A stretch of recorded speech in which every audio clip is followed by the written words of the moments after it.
So, after Ihab did his own Q&A about what it's like being an Arab living over in Jordan, I thought it was a great idea, and now I'm doing my own Q&A about being an Israeli, and being an Israeli who supports Israel, of course, and one that lives in the U.S. and I live in Texas, out of all places. Obviously, Texas is pretty supportive of Israel, so don't have a lot of problems here on that aspect. Okay, so I'm gonna go over the questions one by one. I like to joke around a lot, so hopefully, nobody's getting offended or anything like that. So, first question was, what is the relationship between a typical citizen and an armed forces like? And, obviously I'm assuming you mean the armed forces of Israel. And the answer to that is very simple. Every citizen is actually in the armed forces. I mean, that's correct for about 99% of the cases.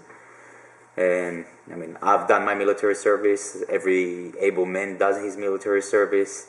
Women do their military service. Both my ex-wife and my ex-girlfriend were both in the military, served 2 years plus. So the citizens and the general populace is obviously very supportive of the military service. That is true obviously to the Jewish population. The Arab population, obviously the relationship is a little bit different. Some are supportive, some are not. The Druze, for instance, usually are very supportive because a lot of them do serve in the military. The Bedouins down in the south of Israel, a lot of them are supportive because a lot of them do serve in the military. But the general Arab population, most of them are not. And those in the Arab population that do volunteer to serve in the military, in the Israeli military, because they don't have to. It's not a civil duty for them. Those who volunteer sometimes get alienated by their own people, and it's pretty sad. As an Israeli, I would like to see the Arab population integrated completely into the Israeli society. There are a lot of people that talk about that, and they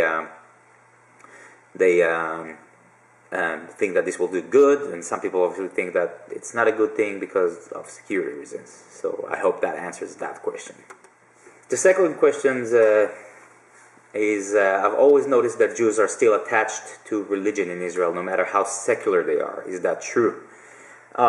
Here's the thing with somebody like me, for instance, who still sees himself as a Jew, and does Jewish traditions as far as celebrating holidays and stuff like that, but is also a complete atheist who does not believe in God and think that the whole promised land and God chosen people is an absolute piece of crap or a load of crap. A lot of us secular Israelis who are Jewish see Judaism as a traditional thing only. And that's where I claim to be an atheist Jew. That's where it comes in. A lot of Christians don't understand that because you cannot be Christian and atheist at the same time. But you can be Jewish and atheist at the same time because it's not only a religion, it's also, some people say it's a race. I don't believe it's a race simply because all Jews, they don't share all the same racial features. But we all still see ourselves as Jews, even the most secular ones. I think most of them even see themselves as Jews. It's sometimes hard to understand because you can't be really Muslim as well and secular, or Muslim and an atheist, at least as far as I know. But you can be Jewish and an atheist. So as far as what that means is that I don't go to synagogue. I don't believe, in any of the stories. I don't fast on Yom Kippur. I do, celebrate Hanukkah with my kids and light candles, and I love the food. And but I don't know how to explain this exactly. Celebrate the holidays, but Don't be restricted by not doing all the bad things that you're not allowed to do according to religion. I hope that answers that question.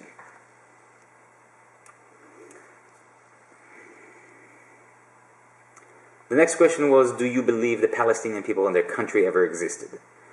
Okay, so again, I'm Israeli. I believe that there were people living in Israel.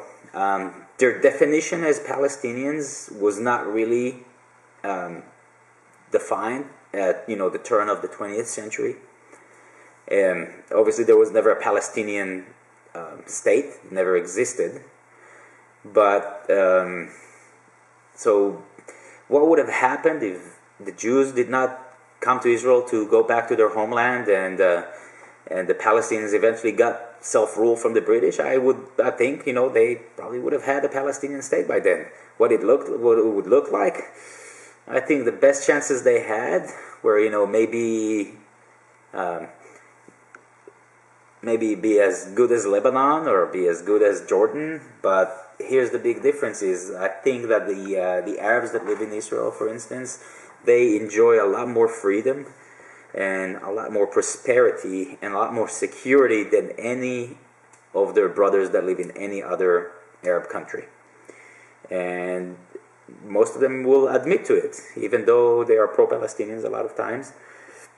So, answering that question, did they exist? I think they were very undefined until the actual conflict started. And when the conflict started, and especially after the '67 war, that's when they started defining them more as Palestinian and Palestinian people. And hopefully that answers that question. Next question, do you think the degree of American support is rational? And, as an Israeli, that obviously my country enjoys the American support. I think it's a what we call a hand washes hand situation. I think America pays in money and support to Israel, and in return, it benefits from it. And when I say that, America benefits from it by Israeli research, by basically testing a lot of American weapons in the Israeli-Arab conflicts, and then using that knowledge when they eventually end up in a conflict, because most of the Arab countries around Israel are based on Soviet military equipment. So eventually when America ends up fighting in Vietnam or in the Gulf War or in, invading Iraq and stuff like that, they end up fighting Soviet equipment, and the Israeli experience in that aspect helps the Americans. And I know America and Israel share a lot of technology and a lot of military technology between them. So, is it rational? I don't know. I'm sure that in a lot of eyes it's not. But on the other hand, Israel is the biggest ally I think that America has. And I've seen the support in Israel after 9/11. I've seen the support in general for Israel and back to America. I've seen very little people that oppose any kind of American policies, worldwide policies. And they are mostly the same people that will oppose Israeli policies as far as, the situation in the West Bank and the Gaza Strip, etc. We have another question. Would the majority of Israelis live alongside Palestinians with no biased laws where they share everything? And I think yes. And I think I have a friend that lives here in Texas with me. He works for the same company my ex-wife worked. And both me and him agree, even though he is an Arab from Al-Fahim in Israel. He's an Israeli Arab, and a lot of them define themselves as, Israeli-Palestinian Arabs. He agrees that Israelis and Arabs and Israelis and Palestinians, can live really well together. We get along really good when we don't fight about stupid stuff. Israelis and Arabs do a lot of business together. Israelis and Arabs can be very successful together, and the days of the Oslo Accords that were the days before the eruption of the Second Intifada in October 2000, were very, very prosperous, not only for Israelis and Arabs in Israel, but also for the Palestinians in the West Bank in Gaza, because their whole economy was based on the Israeli economy. For instance, a really good example for that is that Israeli law prohibits gambling.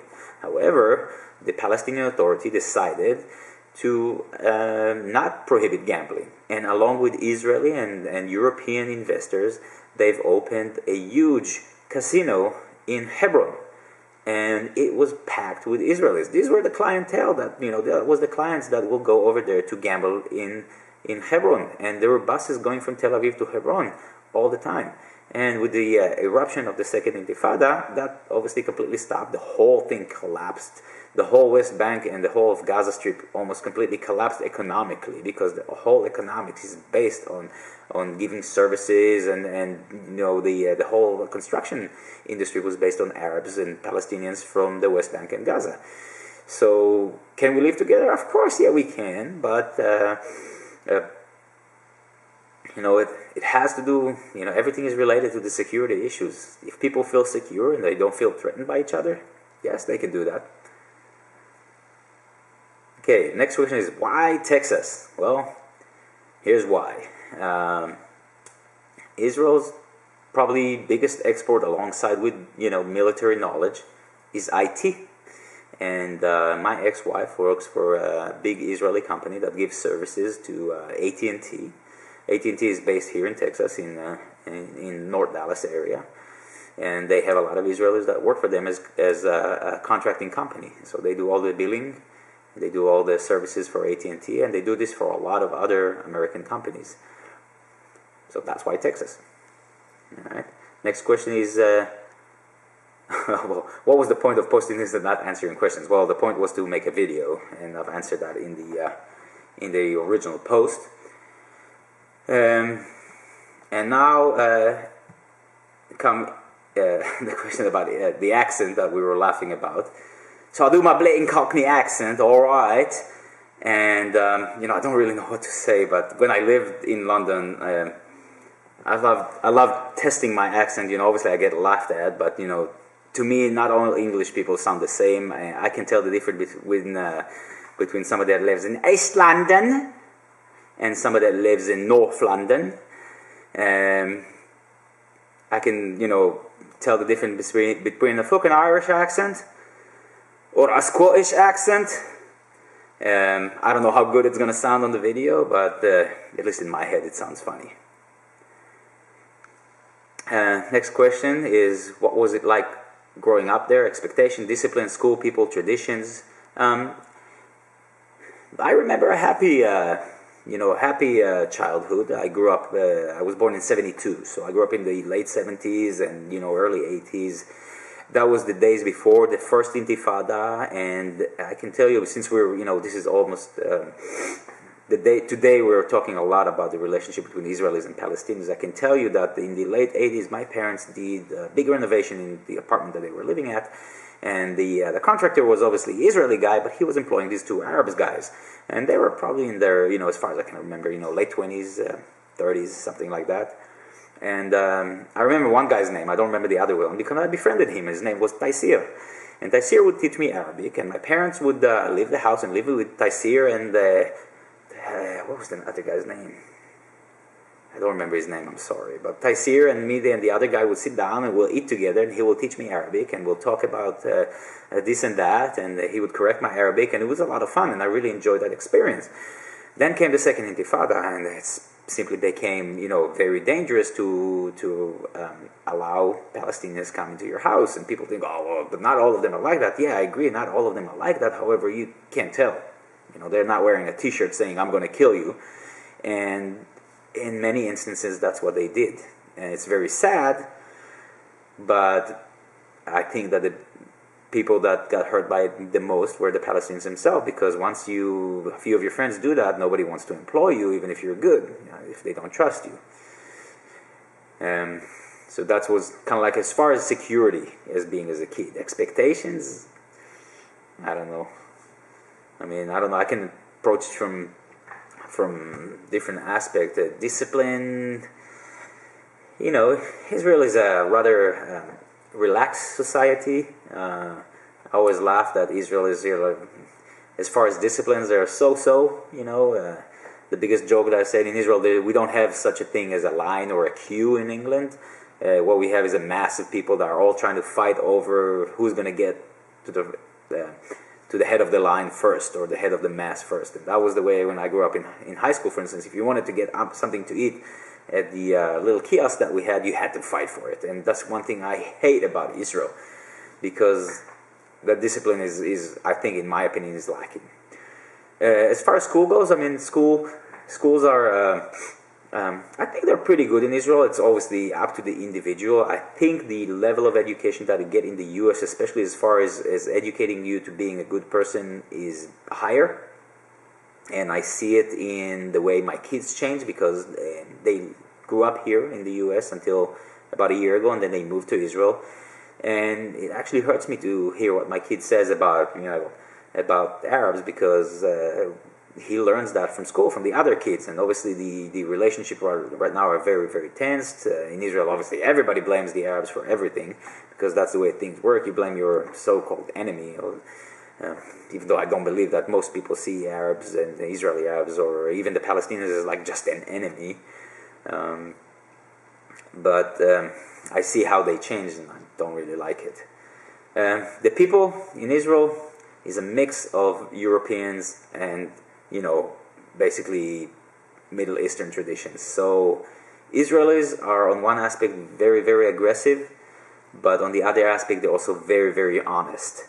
And North American politeness in Israel is oftentimes perceived as lying. Simple as that. Like if somebody says, walk down the street and say, "Hey, how are you?" The reaction of the typical Israeli is, "Who the hell is that? Why is he asking me that?"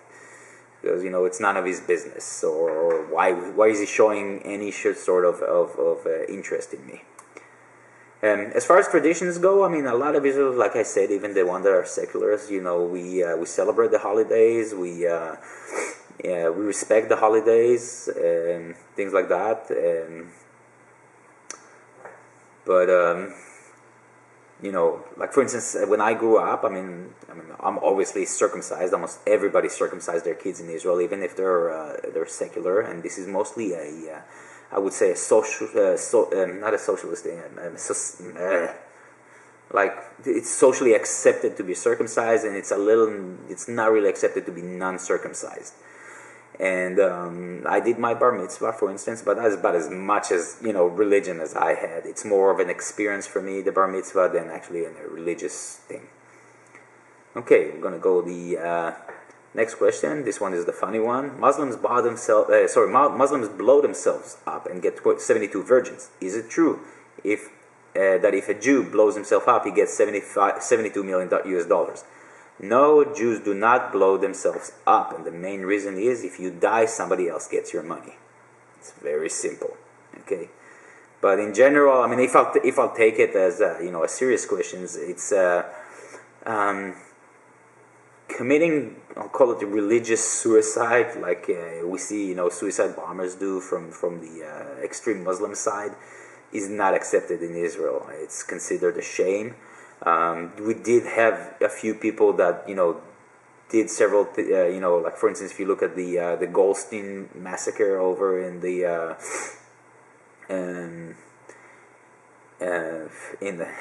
I know the name of the cave in Hebrew where Abraham bought the cave, Abraham's cave, where he went in and massacred those Palestinians that were praying. I mean, this is a kind of like a lone gunman thing. It's not socially accepted in most of Israel.